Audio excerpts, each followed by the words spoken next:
Good morning, everybody. Now we're going to get into solving geometry problems. And you'll understand that's what I've been doing, sharing all those legal cases to reference in court because that's the unknown variable needed to solve multiple equations. And the geometry I'm solving is the whole United States legal system. So, okay, let's get into this. A cylindrical oil tank is 10 foot in diameter. How much the tank how must the tank be to hold 7,500 gallons? If each cubic foot contains 7.5 gallons, V equals pi r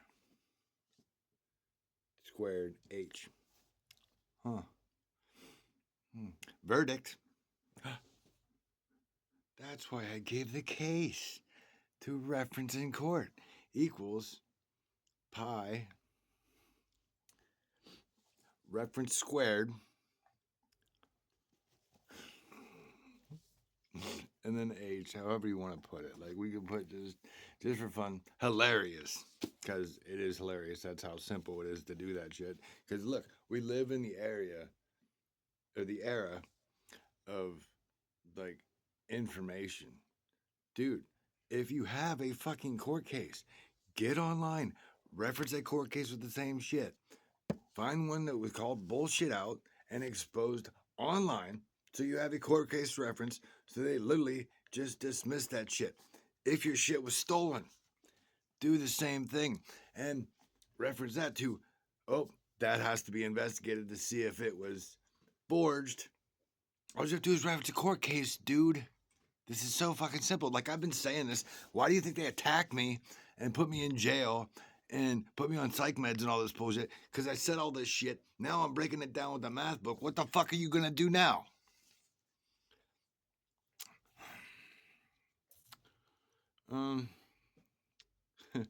And we're going to skip the blah, blah, blah. Because it's kind of just fill in barter.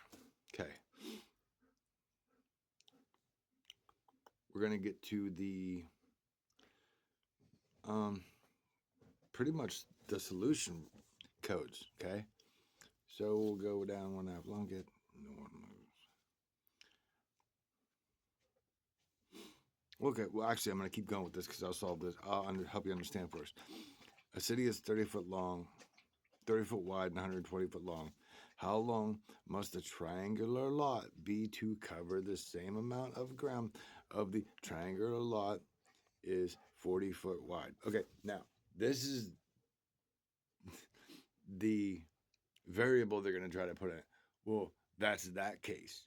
And that's why I put the constant of corpus delicti without evidence. The case has to be dismissed, making all their bullshit, even if it's a cop, without evidence. Legally, you're not allowed to fucking testify that because that goes against corpus delicti. That's how it works. A rectangular coal bin is 25 foot long and 15 foot wide. How high must it be in order that it shall contain 5,250 cubic foot? What must the radius of the circular running track be in order that the track shall be 1/2 mile long? Get the results correct to the nearest tenth of a foot. Okay, now this, well, note 1 mile equals 5,280 foot. Let R equals 3.14. See, this is where I'm confused because that's only a partial solution, right? A running track has different lanes. So it has an extra variable in there because you have to keep it. Actually, no, I take that back. What you have to do after you do that, there's another equation to put the footing distance to add in the variable of the extra ring distance. I misspoke. Excuse that. Okay. The picture at the right shows a silo. There's a silo used for the storage of cut corn stalks to be used as food for cattle during the winter. Silos are usually made in the form of a cylinder. How high must a silo be to contain 1,800 cubic foot if the area of the base is 150 square foot? A farmer had forgotten the diameter of a silo. He measured the circumference of the silo and found it to be 44 foot. Police, you do understand I'm breaking down exactly how you gather evidence when you're doing an investigation instead of making bullshit up because you're so fucking stupid to do simplicity. What was the diameter? Correct to the nearest foot. Let R equal 3 and was that 1/7. Now you understand, like, we're gonna deeply get into forensic with this. Like, take Dexter for example. He had to use all math to figure out the blood spatter, the velocity, the distance, the angle. We're getting into this, okay? Do example 9 again, using for pi the value 3.14. How do the two results compare? Okay, now let's go back to the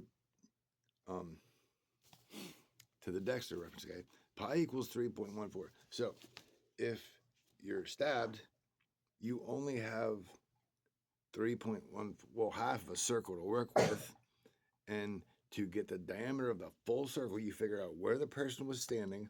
That distance is the area where the blood splatters can be, because if you're standing one way, blood can only splatter one way, this way, and then if blood splattered that way, that is a defense injury. The volume of the pyramid is 387 cubic foot. The area of its base is 42 square foot. What is its altitude? Okay, now this is going with, what is its altitude? Like, again, I'm using Dexter as a reference because this is like how to help people understand it, to relate to something they watched, right? That gave the formula to figure out at what height the injury occurred, which we'll get into what angle it was put at. Was it a downward strike? Was it an upward strike? Was it a side slice? See what I'm saying? Like, all this is valuable information. How high must a conical tent be in order to enclose 1,000 cubic foot of airspace if the area of its base is 200 square foot? And that pretty much is the formula to figure out the distance, right?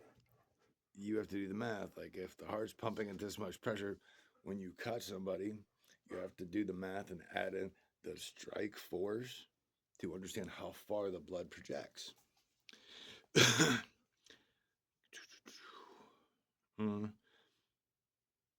Okay, here we go. How high must a unequal tent be in order to enclose on? I just did that one.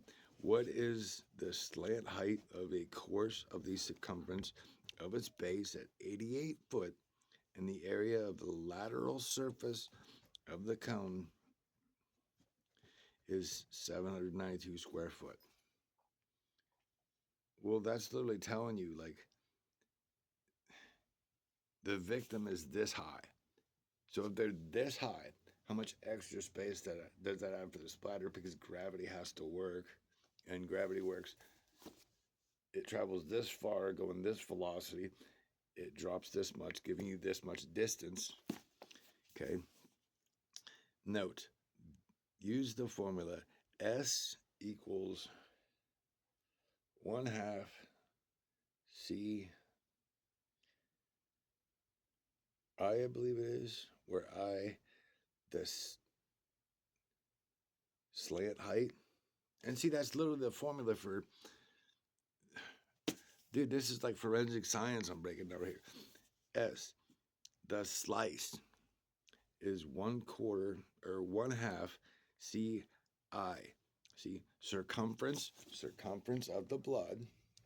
I is the slant height, like I broke down, where it was cut on that person's body, because you have the body to do the autopsy, to figure it out, to do the math for it before you go to do the investigation. My bad. I just get so deep into this stuff. I love it, and I want other people to understand. Like my thing is to get young children, younger people, not even children. Like if you watch Dexter, like I'm breaking this down so you understand how it works.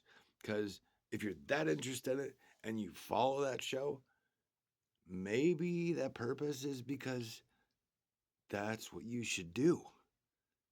So I'm helping you understand how the math works so you can get into this stuff at a young age so you are more educated and possibly more experienced for when you begin your career.